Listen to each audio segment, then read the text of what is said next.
গতকালকে হঠাৎ করে গেছি গোবিন্দগঞ্জ কিছু মাছ কিনার লাগি। আর এখানে ইয়া মাছ কিনতে কিনতে পেটও বুক লাগি গেছে, তাই ভাবলাম একটু হালকার মাঝে জাফসা নাস্তা করিলাই।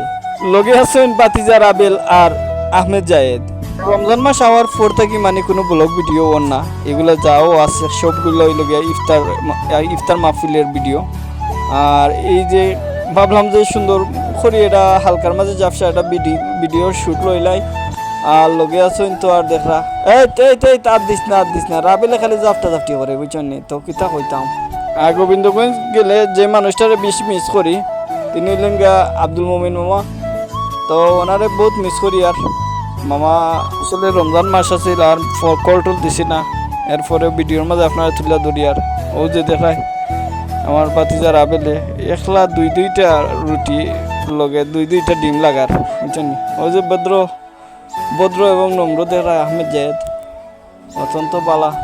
আসলে ব্লগ ভিডিওটা তুলে ধরলাম, সব মায়ার এবং ভালোবাসার মানুষরা একটু সাপোর্ট করবায়। আর ইনশাল্লাহ কমেন্ট কইটা জানাইবা নেক্সট ব্লগ ভিডিও আপনারা কীরকম চাহিদা কইবা। আর বেশি দিন নাই, ঈদের সময় আপনারা নিত্য নতুন ব্লগ ভিডিও পাইবা। আর ফলো করে সাথে থাকা।